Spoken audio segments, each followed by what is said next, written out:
शेवटी ती परकीच. आज माहेरचा निरोप घेताना मन भरून आलं आणि आजूबाजूला कुजबुजणाऱ्यांचे शब्द कानावर पडले. लग्न झाल्यावर मुलगी 4 दिवस येते माहेरवाशीण पाहुणी, पण लग्नानंतर मात्र ती परकीच असते ना. हे ऐकलं आणि निघता निघता जणू डोक्यात एक चक्र सुरू झालं की मुलीचं घर असतं तरी कुठलं. संपूर्ण प्रवासात या प्रश्नाने माझा पाठलाग केला. माझं मन हे मानायला तयारच नव्हतं की ज्या घरात मी लहानाची मोठी झाले, जिथे शिकले सवरले, जिथे माझ्यावर संस्कार झाले, ज्या आईवडिलांच्या सावलीत मी सुरक्षितपणे वाढले, ज्यांनी योग्य अयोग्य यातील फरक नेहमी मला समजावून सांगितला, ज्यांनी मला स्वतःला सावरायला समर्थ बनवलं, त्या आईवडिलांचं हे घर, माझं माहेर, अचानक माझ्यासाठी परक कसं काय होऊ शकतं?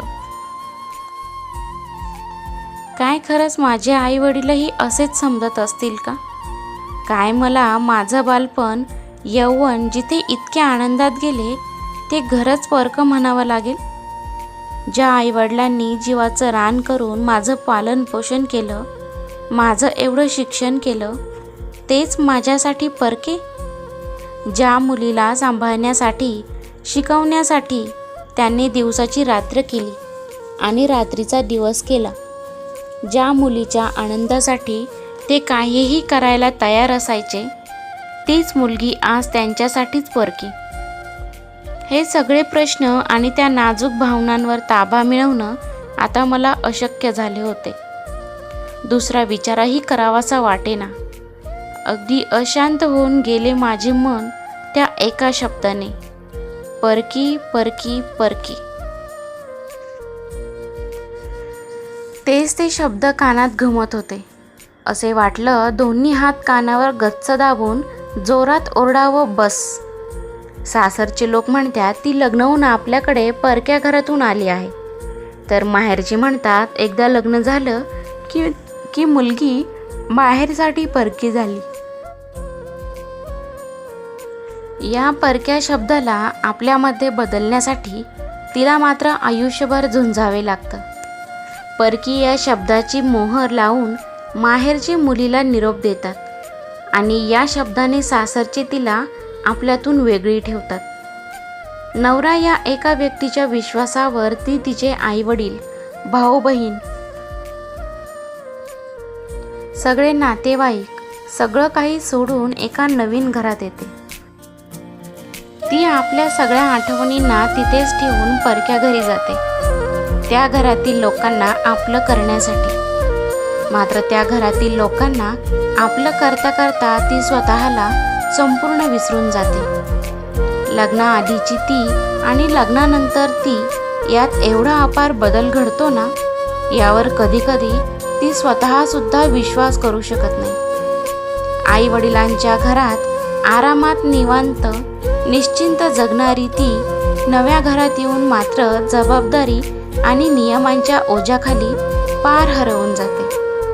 पण हे त्या घरात कोणाला कळतही नाही.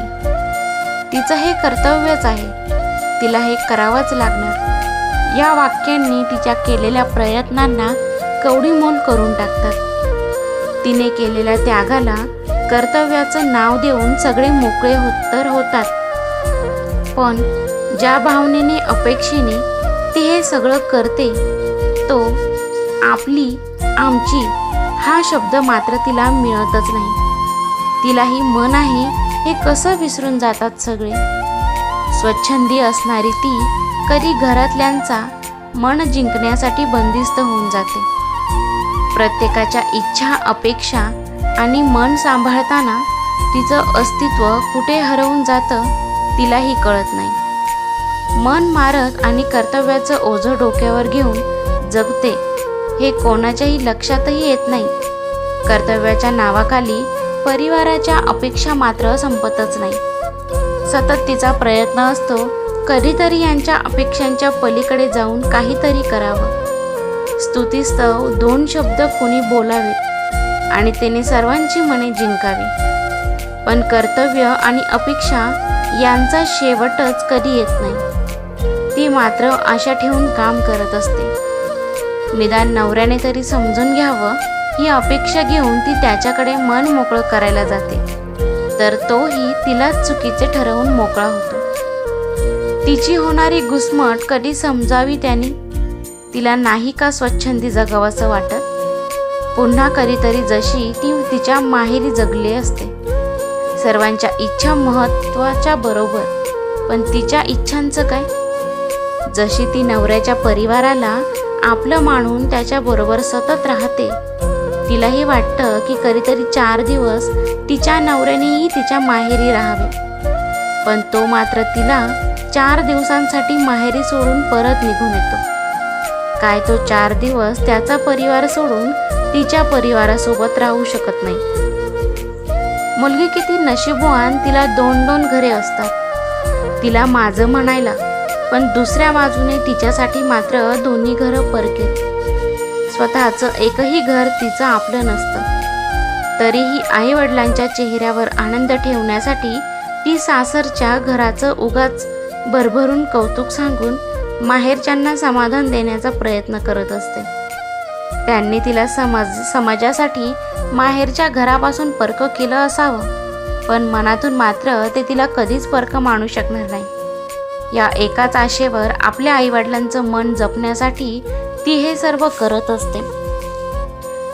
आपली मुलगी दिल्या घरी आनंदी राहावी आणि ज्या मुलाशी तिचं लग्न लावून दिलं त्यांनी तिला आनंदी ठेवावं आणि ठेवत असेल हा विचार करून तिचे आईवडील जावयाची भरपूर अवभगत करतात, सन्मान देतात, पाया देखील पडतात। तरीही मुलगा 4 दिवसही तिथे थांबत नाही। या उलट संपूर्ण आयुष्य जगण्यासाठी ज्या घरात मुलगी सून म्हणून येते तिथे तिलाही असाच मान मिळाला असता तर कदाचित परकी हा शब्द तिला एवढा रुतला नसता, कदाचित हा शब्द तिच्या आयुष्यात उरलाच नसता। तर मैत्रिणींनो, कशी वाटली कथा किंवा कसा वाटला हा व्हिडिओ मला कमेंट करून नक्की सांगा आणि स्त्रियांबद्दलच्या भावनांविषयी मला कमेंटमध्ये नक्की कळवा। आणि व्हिडिओ आवडला असेल तर लाईक करा, शेअर करा आणि चॅनलवरती जर नवीन असाल तर चॅनलला सबस्क्राईब करायला विसरू नका। धन्यवाद।